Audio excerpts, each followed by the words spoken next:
ناظرین، ایران امریکہ اسرائیل جنگ کی آج کی تازہ ترین اپڈیٹس، آج کی سب سے خطرناک اپڈیٹس یہ ہیں کہ سیز فائر ٹوٹنے کے آثار نظر آ رہے ہیں اور دنیا ایک نئے دھماکے کے دہانے پر کھڑی ہو چکی ہے۔ مشرق وسطیٰ کی جنگ ایک بار پھر خطرناک موڑ لے چکی ہے۔ بظاہر دنیا کو لگ رہا تھا کہ شاید سیز فائر کے ذریعے حالات کچھ بہتر ہوں گے، لیکن تازہ پیش رفت نے ثابت کر دیا ہے کہ جنگ ابھی ختم نہیں ہوئی بلکہ صرف وقفہ لیا گیا تھا۔ اب حالات دوبارہ بگڑتے دکھائی دے رہے ہیں اور سب سے بڑی بات یہ ہے کہ اس بار صرف ایران اور اسرائیل نہیں بلکہ امریکہ، خلیجی ممالک، روس، چین اور عالمی معیشت سب اس آگ کی لپیٹ میں آ چکے ہیں۔ تازہ ترین اطلاعات کے مطابق امریکی صدر ڈونلڈ ٹرمپ نے ایران کی نئی امن تجویز کو گاربیج اور ٹوٹلی ان ایکسیپٹیبل قرار دیا ہے۔ ٹرمپ نے یہاں تک کہہ دیا کہ ایران کے ساتھ موجودہ سیز فائر لائف سپورٹ پر ہے، یعنی کسی بھی لمحے مکمل طور پر جنگ شروع ہو سکتی ہے اور سیز فائر جو ہے وہ ٹوٹ سکتا ہے۔ اصل تنازع اب صرف میزائل حملوں کا نہیں رہا بلکہ آبنائے ہرمز دنیا کی سب سے خطرناک جنگی لائن بن چکی ہے۔ ایران نے ایک بار پھر واضح اشارہ دیا ہے کہ اگر اس کے خلاف کوئی دباؤ جاری رکھا گیا وہ ہرمز پر اپنا کنٹرول مزید سخت کر دے گا۔ یہ وہی راستہ ہے جہاں سے دنیا کا تقریباً 20% تیل سپلائی ہوتا ہے۔ اسی وجہ سے تیل کی قیمتیں دوبارہ خطرناک حد تک اوپر جا رہی ہیں اور عالمی مارکیٹس شدید دباؤ میں ہیں۔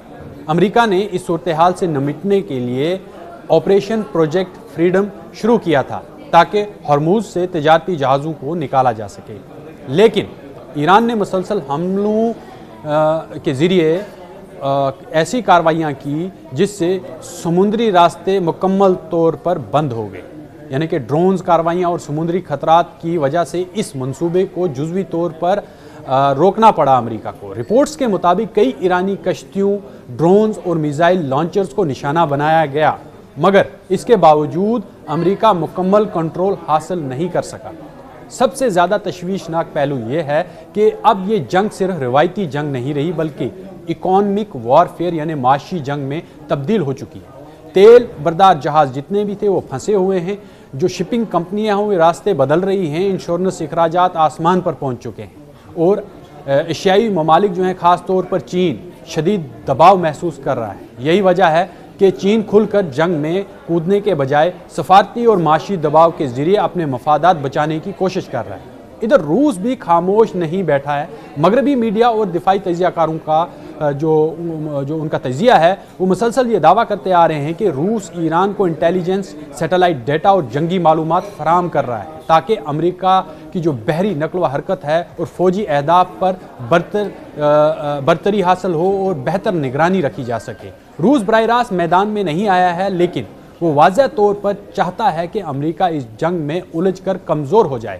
یہی وجہ ہے کہ کرملن بظاہر سفارتکاری کی بات کرتا ہے مگر پس پردہ ایران کی مکمل تباہی بھی نہیں ہونے دے رہا ہے۔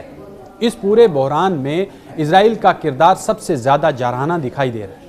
اسرائیل مسلسل یہ موقف اختیار کر رہا ہے کہ ایران کو مکمل طور پر کمزور کرنا ضروری ہے، کیونکہ تل ابیب کے مطابق اگر ابھی کارروائی نہ کی گئی تو ایران مستقبل میں زیادہ خطرناک بن سکتا ہے۔ لیکن یہی حکمت عملی اب اسرائیل کے لیے بھی خطرہ بنتی جا رہی ہے۔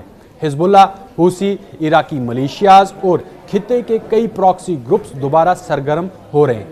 شمالی اسرائیل پر راکٹ حملوں اور ڈرونز کارروائیوں میں اضافہ دیکھا جا رہا ہے، جس سے واضح ہوا ہے کہ جنگ صرف ایران تک محدود نہیں رہی ہے کہ سب سے بڑا سوال اب یہاں یہی ہے کہ کیا واقعی جنگ دوبارہ پوری شدت سے شروع ہوگی؟